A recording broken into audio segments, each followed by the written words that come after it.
Welcome to Brandstorm, the podcast that talks to the people behind America's brands. I'm Dan Trzynski, president of Platypus Advertising and Design. And I'm Nancy Christopher, PR director at Platypus. Well, it was a long campaign with intense competition, but in the end, Milwaukee beat out Miami and Houston to be the host city of the Democratic National Convention in July 2020. One of the key players behind the bid to bring the DNC to Milwaukee was Visit Milwaukee. And according to today's guests, it's all in a day's work for Milwaukee's destination marketing organization. Here to talk about Visit Milwaukee's marketing and branding efforts for the city and for all conventions that come to Milwaukee is Megan Suardini, Vice President of Marketing and Communications for Visit Milwaukee. Hi, Megan. Hi. Hi there. Thanks for joining us. Thanks for having me. I know the DNC is the big news right now, but Visit Milwaukee has been promoting the city for over half a century. Could you tell me about Visit Milwaukee's work in branding and marketing the city of Milwaukee? Absolutely. So Visit Milwaukee has been around for over 50 years, and we are an accredited destination marketing organization. And the reason why we're called Visit Milwaukee is because we truly just are focused on getting people to visit Milwaukee. From a marketing and communications perspective, our core job is really to get people that aren't from here to come into town, and they fall into two main categories, really: leisure vacation travel or business travel. And so talking with DNC and the Democratic National Convention, they are one of the huge conventions that are coming next summer. You know, I'm so glad to hear that we do that now, because I remember when I came to Milwaukee for the first time in 1982, which is a ways back, I thought Milwaukee was like the best kept secret in the U.S. Yeah, I hear that. Great city, but nobody knew about it. You do hear that a lot. I think the people are surprised and shocked and excited when they come here. It's very often that we have meeting planners coming or travel writers, and they often say, I had no idea. This is an amazing city. And for the most part, locals in Milwaukee don't realize all that Visit Milwaukee does, because our marketing and communication efforts are actually outside the market. So you won't see Visit Milwaukee advertising locally. That is not our target audience, and we really use our resources to get people outside of the market. Yeah, that would be like preaching the choir anyways. We know our city. So all of your work has contributed to over 23 million visitors to Milwaukee annually, including convention goers like what we'll see for the DNC. But tell me how Milwaukee won the DMC. I know we're a battleground state, definitely, but you know, what went into that? Yeah, so the process started a year plus ago. So in March of 2018, there were about 8 cities in the running that all kind of raised their hand and said, we're interested in hosting the Democratic National Convention. And Can you remember what those cities were? Yeah, so Milwaukee was in a good roster, one that you'd be proud of. So you have New York City, Denver, San Francisco, Atlanta, Houston, Miami, were all raising their hands. So that We're obviously the smallest out of that by far. Absolutely. We were what you could call an underdog, Right. And a smaller size city compared to those major tier 1 destinations. So with that, in April, they released the RFP. And so the local bid committee, working with the city, county, Visit Milwaukee, and others across the community, came together to pull together a package of why Milwaukee could host it and why we were the best choice. And so that was submitted in June of 2018. And at that point, there were only 3 remaining cities: Milwaukee, Miami, and Houston. Later in the summer, they came and did a site visit. So that was our opportunity. A site visit is basically when you bring in a client to come experience the destination. Sure. And it's the opportunity to really roll out the blue carpet and get people excited about Milwaukee and just really show them that, like, we are a community, we can do this. So they were very impressed. But again, we were a smaller market, and you had Miami and Houston that were much bigger in size and hotel size and just downtown footprint. So we really showed them that we could do it. Right. And then they came back for a couple site visits throughout the year. Later in the year in 2018, they came back, I believe it was in December and maybe January. And at that point, it was all about more logistics. So talking about, can this work in your city? And then in March 11th, 2019 was the big announcement that Milwaukee was chosen. And the city was just excited and proud. And I can say that absolutely, no matter what your political views are, I think that there's a great saying that I've heard at a couple, I think it was Tim Sheehy from MMAC that might have said it first, but there's a saying that this isn't red or blue, this is green. And this is the economic impact that is coming not only from a financial standpoint to Milwaukee, but just the opportunity to put our city on a world stage, because everyone everyone's going to be paying attention to the Democratic National Convention coming next summer. I want to talk about that economic impact, but before we do that, give me an idea of what that blue carpet looked like that you rolled out, and what was Visit Milwaukee's role in all of this? I think one thing that we hear time and time again from any client, whether it's a small client or a bigger client that's considering hosting an event, a sporting event, a meeting, a convention in our city, is that we are a community that is very welcoming. We have strong hospitality. You have that Midwest charm, and there's just this sense that when you come here, you're a big deal. So when you go to bigger cities, and my background in destination marketing organization, I actually worked at Choose Chicago prior to Visit Milwaukee. So Okay. I've worked for a major tier 1 city Sure. market, and I love Chicago, but there's so much happening down there. And so really with Milwaukee, with that site visit, like every single person from all levels really let the selection committee know how big of a deal this would be for our city and how much we wanted it. So there's stories of obviously the mayor and the governor giving passionate speeches. You have Marty Brooks, the head of the convention center, Peter Fagan with The Bucks, and Pfizer Forum, and just all the venues committed. And then down to one of the best stories that might not be as well known is just down the line to everyone getting excited. They had a police escort that was actually taking them around town. And I believe it was a cold, rainy day. This wasn't the summer visit. This was, I think, later in the year, where Bartolotta Restaurants, when Joe Bartolotta was with us, he hosted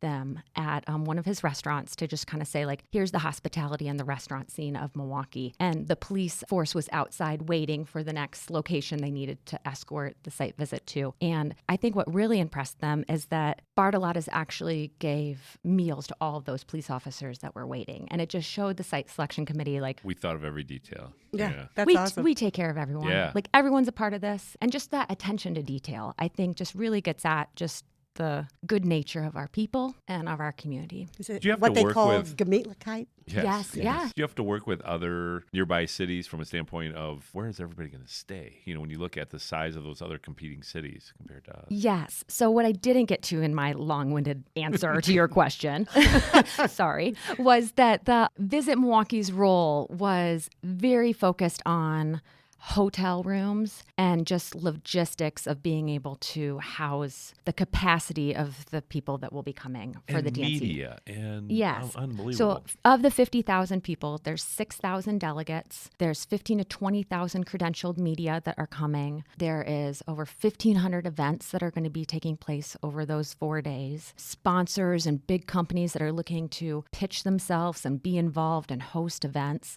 And so there's just a lot of coordination and logistics, and really in the bid process. They were very focused on hotel capacity. And what is unique about this compared to other conventions is that we were working across the state of Wisconsin and even down in Illinois with destination marketing organizations and hotel properties way outside of just the core Milwaukee region. And everyone came together. Another thing that's really interesting to note is when the DNC was hosted in Philadelphia prior to now them coming to Milwaukee, it takes about 55 minutes to drive across the city of Philadelphia. So if you take that and you draw that 55-minute radius, yeah, you're almost it's not in Madison, unusual. right? Yeah, you're in Madison, you're Sheboygan, you're Right. down in Grand Geneva. So I think for locals and the community, as they're talking about how far stretching the hotels are, it's good to keep in mind that when they were hosted in other big cities like Denver and Philly, they were utilizing New Jersey and they were doing large 45-minute commutes. And they're being very strategic in where they place people. And I think that Milwaukee will show very well. Not only do we have a pretty compact, easy to get around destination, but just the facilities they're using downtown is the most compact they'll be, with the Pfizer Forum and proximity to the convention center and just that whole campus that they will be able to utilize in our city. We're set up for this and we're ready. That's great. What kind of economic impact is it really going to be for Milwaukee? Yeah, so the economic impact number that they are using is $200 million. Wow. So it's important to know how that $200 million is derived. There's direct, indirect, and induced spending. So a really easy way to think about it is direct spending is anyone that is buying a meal at a restaurant, renting a room in a hotel, renting a rental car. It's the direct spend, the costs for renting out the venues and facilities to host those 1,500 events in town. That's direct spending. Indirect is actually the wages that are being paid to the workers the concierge at the hotel, the housekeeping at the hotel, the wait staff at the restaurants, the folks that are down at the airport helping to work with logistics and bringing the planes in. So that is the indirect. And then induced is further out. So induced is, if you think about the delegates that are coming in from Minneapolis, they'll most likely take the Amtrak train or they will be driving. A good example of induced would be if they're driving down and they stop in La Crosse and they fill up their gas tank. Sure. That money that came into the state of Wisconsin was because that delegate was coming for the DNC. So it's induced spending, and it will take place in La Crosse, but it came to Wisconsin because of this convention being hosted here.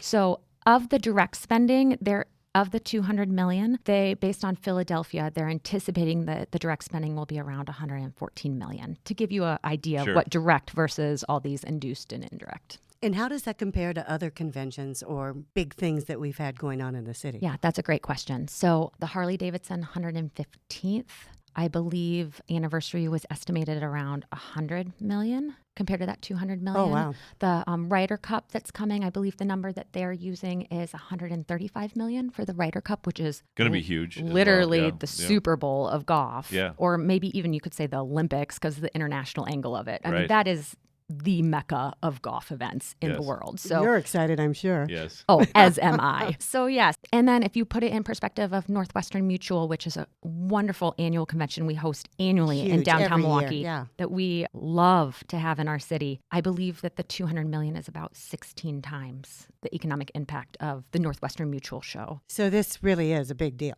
Yeah, it is. And it's not just the economic impact of the dollars, just given the fact that this podcast is about marketing and PR. Right. I will say what I'm excited about, though I'm excited about the money, is I'm excited about the exposure. Sure. So there's anywhere from 15 to 20,000 credentialed media. That's not necessarily 15,000 Anderson Coopers. I mean, a lot of the media that will be credentialed will be production teams and TV crews and setup, lighting, mics. Podcast hosts. Exactly. But just the exposure that we will get for the city. Yeah, the term earned media is going to be just, can't imagine what that number is going to look like when it's over. And that will pay dividends forever, long into the future. And the media isn't just those 4 days. So we've already gotten a significant amount of coverage and exposure just with the bid selection being announced in Milwaukee. And then we have media that are coming all through 2019 as they're preparing for their story pitches, and they're starting to scout out the locations, and just so many great opportunities for Wisconsin and our Milwaukee region to shine. When you said something earlier about, the restaurants and the employment and the wages being paid, are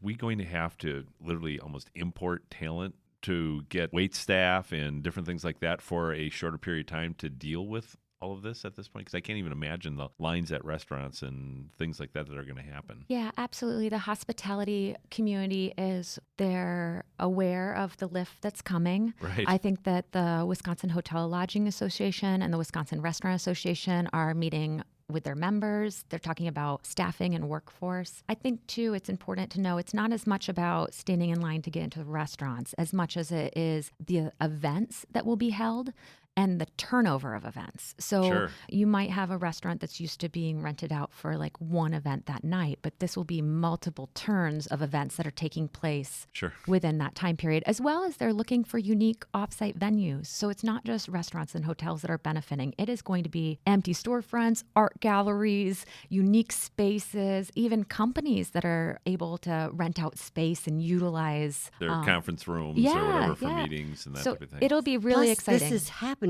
at the biggest time of the year for Milwaukee. People come here anyways because it's summer. Right. Yes. It's in July. What exactly are the dates? So it's July 13th through 16th are the dates. That's 4 dates. There obviously will be shoulders of people coming in earlier and then staying a little bit later, but the actual event dates are the 13th through the 16th. It is a hopping summer. So, and everyone is really excited for the Democratic National Convention, but we have so much coming. So we have Moose International, which is going to kick off over Memorial Day. That is a huge conference. What is that? It's a fraternal conference. The Moose Lodges. The Moose Lodges. Oh, for heaven's sake. Yeah. So they are coming. That's over 8,000 attendees coming for that over Memorial Day. We have the Ryder Cup coming. We have USA Triathlon, which is back on our lakefront. They were here for 3 consecutive years a few years ago, and they're coming back in 2020. So we're excited to have them. We have so many big, exciting events. They just announced that American Cup, the U.S. Gymnastics Championship, is going to take place in March. We have a huge travel writer conference that's coming as well. So SATW, Society of American Travel Writers. 2020 is a nice, healthy, packed convention year for us. So we have a lot of destination marketers that listen to this podcast. So how do you use tourism trends in the industry to form your approach to destination marketing? Yeah, so any marketer has the same approach no matter what your product or service is. You really have to know what your customer wants, what unique attributes your product or service has, and then how you're going to compare yourself or beat out your competition. So in tourism marketing, it's the same principles, but our product is our destination, our city. And what's interesting at Visit Milwaukee and just in the destination marketing space is that you are responsible for everything and you control nothing. So that is the best way you can think about it. If you are working at a large corporation, I'll just use Harley-Davidson as a corporation in Milwaukee, you have product developers, you have research, you have the sales team, you control the product that's coming off your line. Where in Milwaukee, we are responsible for promoting the destination, but we aren't necessarily control of that product. We have zero control of that product. And what's fun from a destination marketing perspective, someone told me this analogy once, and I love it, is it's kind of like going to your kitchen cabinet and opening the door, and you have all these products, and you're like, what am I going to make for dinner? And it's like, well, who's eating? Like, what are you doing here? I'm going to grab this because that's more suited for a family. Right. I'm going to grab this if I'm trying to do a romantic dinner. So it's really understanding your audience. So from a travel trend standpoint, what we've been seeing in the market is really this shift, though it's funny to say this in December, but there is a shift where people want experiences over things.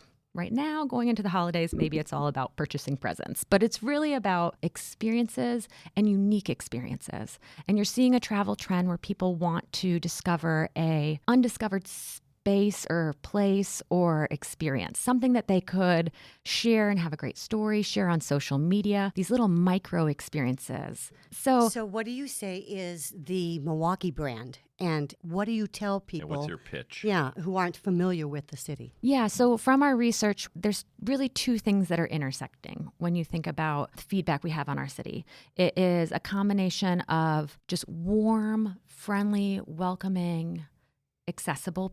So people comment often about the city, how easy it is to navigate, how much you have big city amenities with that are approachable and affordable and easy. Everyone here is nice and friendly and welcoming. And then you do have this other blend or this other circle that comes in that if you were to describe Milwaukee as a person, you would say that we are an extrovert. So this ability where you're at a beer garden, you're standing up on a picnic table at Summerfest, at a music festival, you are at a corner bar, you're bike riding. We're just a very active community and we enjoy that active lifestyle and celebration lifestyle. And also, it's a bit quirky and unexpected. So you do have people saying that they're surprised and interested. I mean, for quirky, when I think of that, it's obviously cheese curds and custard and all that you think of with the city, but it's also, think about the Santa Rampage. So coming up in a few weeks, we're going to have hundreds of Santa Clauses riding bikes down our city street. You have Polar Bear Plunge, you have Kaz's Mini Bowling, Bryant's Cocktail Lounge. It's a very fun, unexpected, and a little quirky in a good way. Right. So Absolutely. It's also a very clean city, I think. Absolutely. Oh, yes, for sure. And people do comment on that, feeling that the clean. My mother did. Clean it's so clean in all the flower boxes. And safe. The accessibility, too, coming up from Chicago, the fact that it's really easy to get street parking and just pull right up to the restaurant you want to go in and just go on inside and enjoy it. So it's a very easy city to navigate and get around.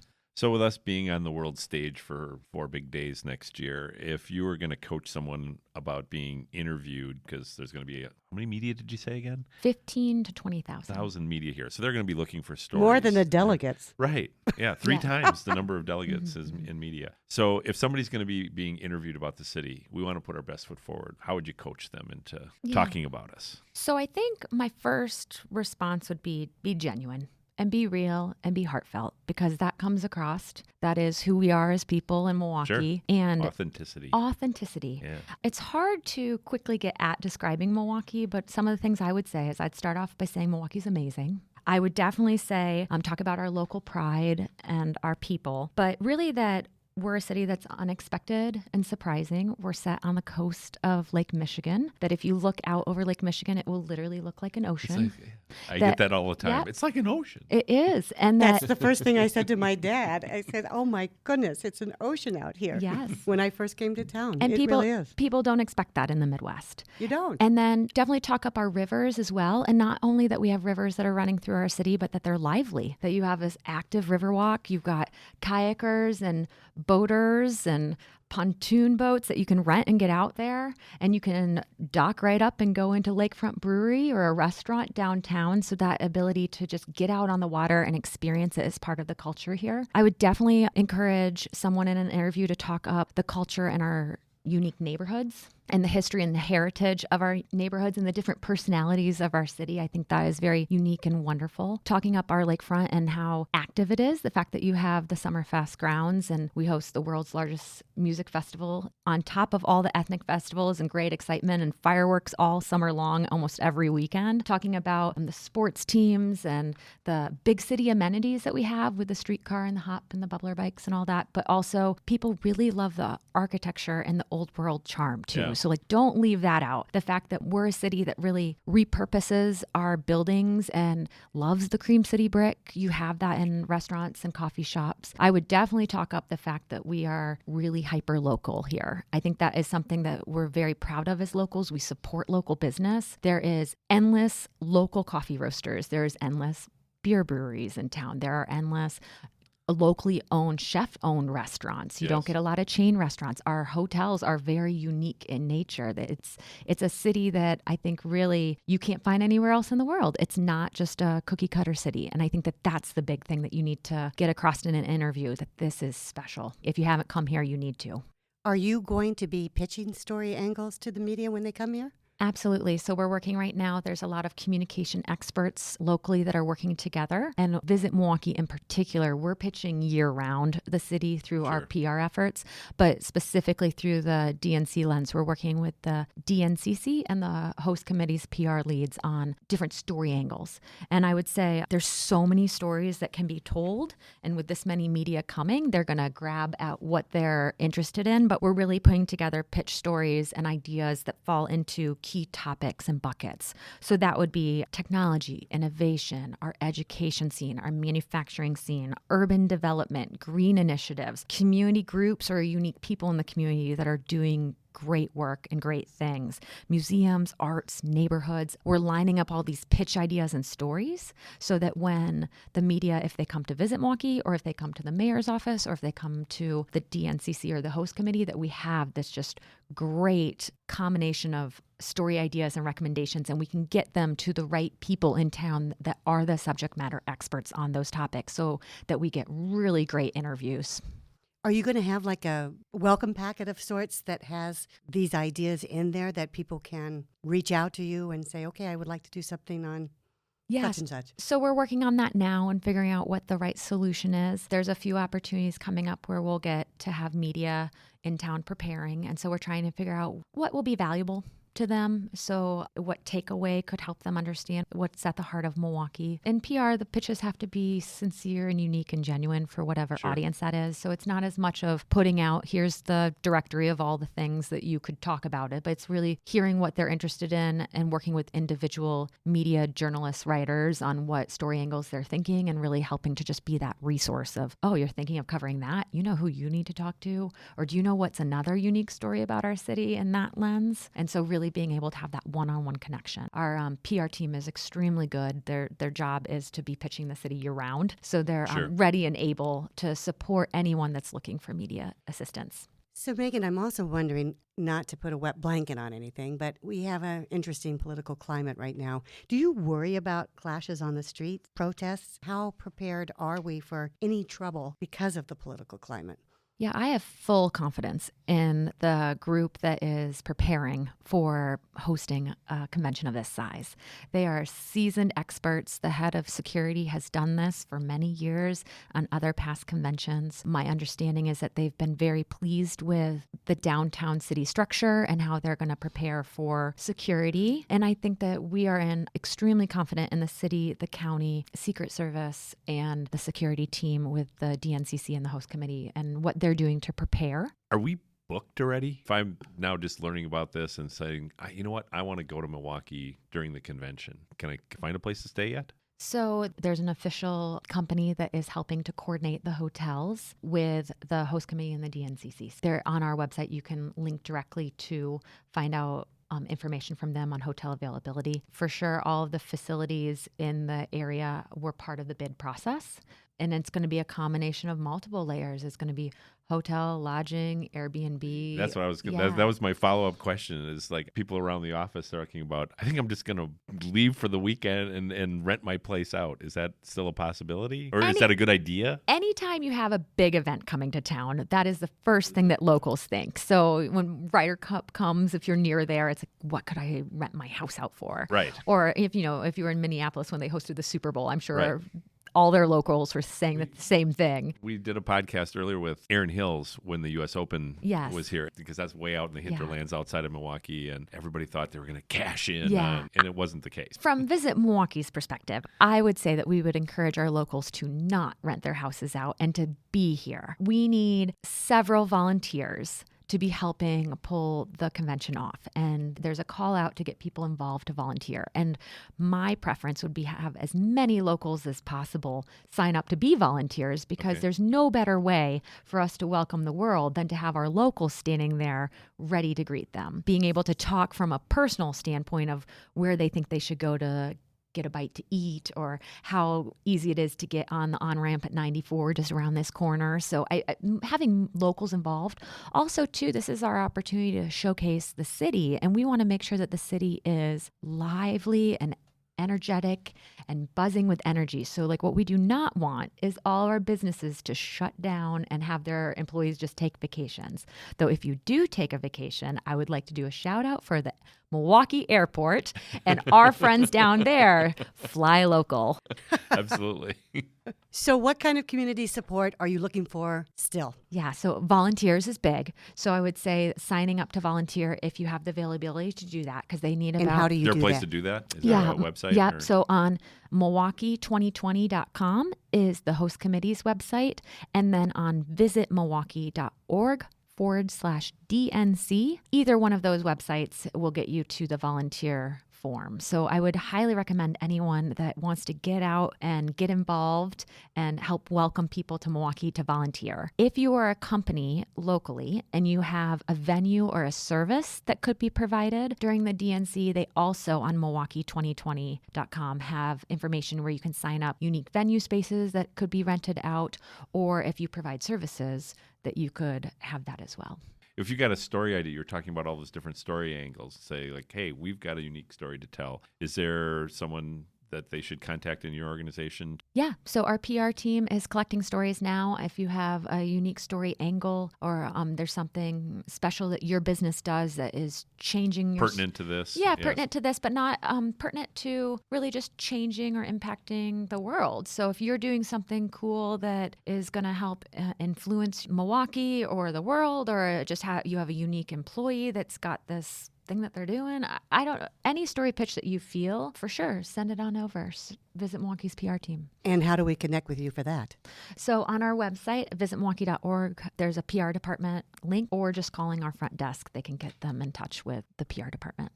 And again, your website is? visitmilwaukee.org. Well, Megan, I have to say, well done. The work you're doing here at Visit Milwaukee. Great getting the DNC, you've got a lot of the wins. Riders Cup, the Moose guys, the Moose Lodge guys, and the gymnasts.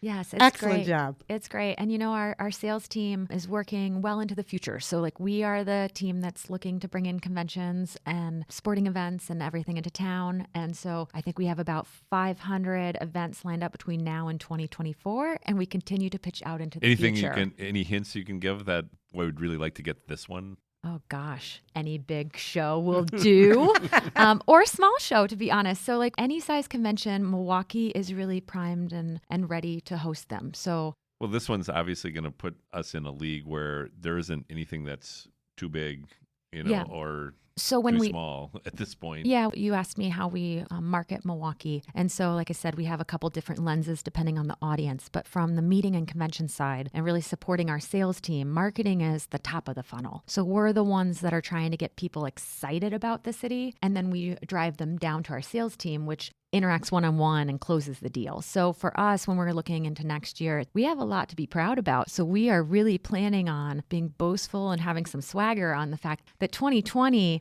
we've got a lot of big clients coming to Milwaukee. We look forward to showing everyone how great we do hosting them. And if you haven't called our sales team yet, put us on your roster because Milwaukee's hot and we really want to consider hosting your conference or event. Great. All right. Thank you so much, Congrats. Meredith. And to our listeners, if you have any questions for Dan or me about today's episode, please feel free to contact us on our LinkedIn pages. If you like what you've heard today, please don't forget to share, review, and subscribe to Brandstorm. This is Dan Trzynski, along with Nancy Christopher at Platypus Advertising and Design, an awesome company that creates perceptions that influence choice. We hope you'll join us next week for another episode of Brandstorm.